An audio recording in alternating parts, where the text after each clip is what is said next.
Hello guys, welcome back to my channel. तो जैसे कि मैंने ये टाइगर श्रॉफ का एक ड्राइंग मैंने बना रहा था। ऑलरेडी मैंने वहाँ पे 2 वीडियो बनाए हैं। पहला वाला जो वीडियो था वहाँ पे मैंने किस तरह से आउटलाइन बनाते आपको सिखाया था, और जो दूसरा वाला वीडियो था वहाँ पे मैं किस तरह से आई और नोज पे किस तरह से शेडिंग करते आपको सिखाया था। अगर नहीं देखा है कोई बात नहीं, चैनल पे जाके आप एक बार देख लीजिएगा। तो आज का जो वीडियो है यहाँ पे मैं इसको पूरा कंप्लीट करने वाला हूँ। तो जैसे मैंने पहला वाला आपको बताया था, मैं यहाँ पर लेयरिंग का इस्तेमाल कर रहा हूँ। तो जो कान है इसको बनाने के लिए भी मैं लेयरिंग का इस्तेमाल करूँगा। तो पहले जो है एकदम बेस लेयर मैंने यहाँ पर कर लिया है HB पेंसिल से। उसके बाद 4B पेंसिल से मैंने एक लेयर बनाया है, और लास्ट में 10B पेंसिल से मैंने यहाँ पर लेयर बनाया है। और ब्लेंडिंग के लिए मैं यहाँ पर ब्लेंडिंग स्टम्प और टिश्यू पेपर का मैंने यहाँ पर इस्तेमाल किया है। इसको हम पहले ऑब्जर्व करेंगे कहाँ पे लाइट होगा, कहाँ पे डार्क होगा, तो उसी के हिसाब से मैं ये बनाऊंगा। जैसे कि मैं आप लोगों को पहले ही बता चुका हूँ कि हम ऑब्जर्व करके ही हम बनाएंगे। पहले हम अच्छे से ऑब्जर्व करेंगे हमारा रेफरेंस फ़ोटो को, उसी के हिसाब से हम यहाँ पर बनाएंगे। और जो हाईलाइट के लिए हम यहाँ पर इरेजर से इरेज करके हम हाईलाइट बनाएंगे। बस आपको टाइम देना पड़ेगा, जितना टाइम आप दोगे एक ड्राइंग पर उतने आपका ड्राइंग रियलिस्टिक होगा। यहाँ पर मैं आपको एक छोटा सा रिक्वेस्ट करता हूँ कि अगर अभी तक मेरे चैनल को सब्सक्राइब नहीं किए तो प्लीज़ सब्सक्राइब कर दीजिएगा। बहुत सारे बिगिनर आर्टिस्ट का एक दिक्कत होता है कि उन लोगों को बियर्ड किस तरह से बनाता है उसको प्रॉब्लम होता है थोड़ा। तो हम यहाँ पर ज़्यादा कुछ नहीं करेंगे, पहले जहाँ पर बियर्ड होगा उसको हम शेड कर लेंगे, थोड़ा सा डार्क करके हम शेड कर लेंगे। जैसे कि मैं यहाँ पर आप लोगों को दिखा रहा हूँ, पहले शेड करेंगे, उसके बाद हम इसको ब्लेंड करेंगे। और यहाँ पर जो हमारा लेयर है वो कंप्लीट हो चुका है। जब भी कंप्लीट हो जाता है उसके बाद हम एक शार्प पेंसिल लेंगे, कोई भी 10B या फिर 6B, एक डार्क पेंसिल लेंगे और हम छोटा छोटा बियर्ड हम यहाँ पर बनाएंगे। हमेशा आपका जो पेंसिल है वो शार्प करके ही रखना है। जो बियर्ड वगैरह हम बनाएंगे एकदम शार्प करके हम बियर्ड बनाएंगे। और यहाँ पर आपको टाइम देना पड़ेगा, इतना जल्दी हम इसको नहीं करेंगे।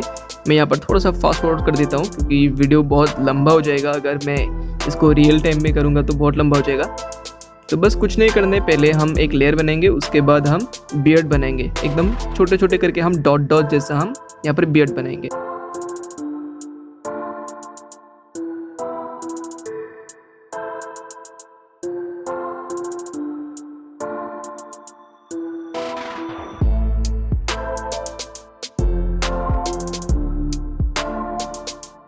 ये वाला बियर्ड थोड़ा सा अलग है, तो इसके लिए मैं क्या करूँगा, नीचे से ऊपर की तरफ थोड़ा सा लाइन खींचूंगा। हम पहले देखेंगे हमारा जो रेफरेंस फ़ोटो है वहाँ पर हम ऑब्जर्व करेंगे, जिस डायरेक्शन पे होगा उसी डायरेक्शन पे हम यहाँ पर बनाने की कोशिश करेंगे। और जो हम बियर्ड अभी बना रहे हैं वो ऊपर से नीचे की तरफ हम नहीं खींचेंगे, नीचे से हम ऊपर की तरफ खींचेंगे ताकि एक स्ट्रोक जैसा हमको यहाँ पर लगे। तो बस बाकी कुछ नहीं है। इसी तरह से हम पहले लेयर बनाएंगे, उसके बाद कोई भी एक डार्क पेंसिल से हम इस तरह से बियर्ड बनाएंगे। जब ये हो जाता है उसके बाद मैं यहाँ पर एक इरेजर से इरेज करके जो हाईलाइट वाला पोर्शन है, मैं हाईलाइट वाला कुछ बियर्ड होता है ना वाइट, तो वही मैं यहाँ पर बना रहा हूँ।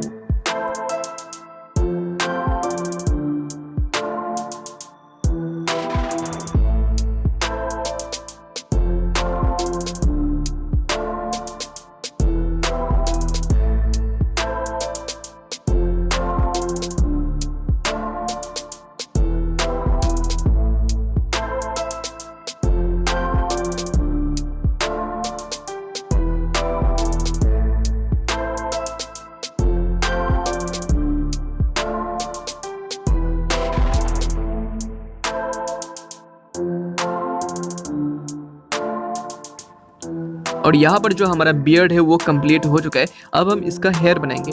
हेयर के लिए मैं यहाँ पर चारकोल का इस्तेमाल करूँगा क्योंकि जो चारकोल है वो काफ़ी डार्क होता है और शाइन बिल्कुल नहीं करता है।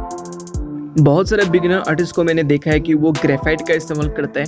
ग्रेफाइट से वो करता है, ग्रेफाइट से भी अच्छा ही होता है, लेकिन जब एक प्रोफेशनल लेवल का हम कुछ ड्राइंग बनाते हैं तो ग्रेफाइट और चारकोल दोनों को हम मिक्स करके बनाना चाहिए, तभी अच्छा हमको एक रिजल्ट मिलता है। अगर हम यहाँ पर आप देख सकते हैं जो मैं चारकोल कर रहा हूँ वो एक ही बार में हो रहा है और इतना डार्क लग रहा है, बहुत ही मतलब बेहतरीन हमको एक रिजल्ट मिलता है। लेकिन अगर हम यहाँ पर कुछ ग्रेफाइट करते हैं तो इतना डार्क नहीं होता है और मतलब जो ग्रेफाइट होता है वो बहुत शाइन करता है, दिखने में अच्छे नहीं लगते हैं।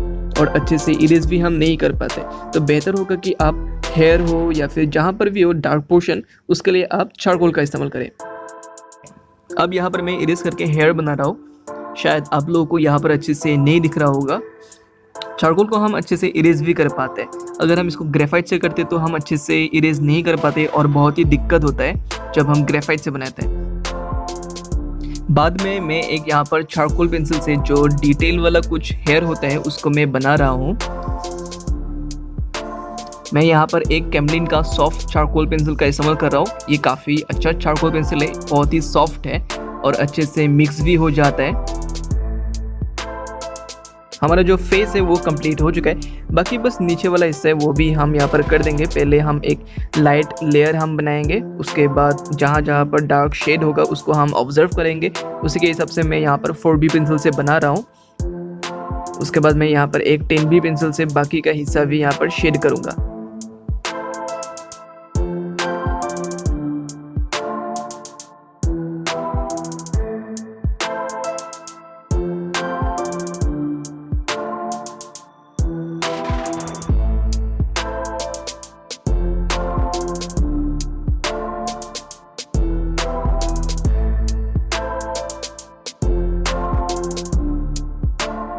और इसी तरह से आप एक रियलिस्टिक पोर्ट्रेट ग्रेफाइट और चारकोल पेंसिल की मदद से आप बना सकते हैं। अगर नहीं देखा इसका ट्यूटोरियल वीडियो ऑलरेडी मैंने 2 बना चुका हूँ, वो एक बार आप जाके देख लीजिएगा। और इसी तरह का ड्राइंग ट्यूटोरियल वीडियो अगर आप देखना चाहते हैं तो प्लीज़ मेरा जो चैनल है उसको सब्सक्राइब कर दीजिएगा, क्योंकि मैं हर रोज़ इसी तरह का ड्राइंग ट्यूटोरियल वीडियो आपके सामने लाता रहता हूँ। आज के इस वीडियो के लिए इतना ही।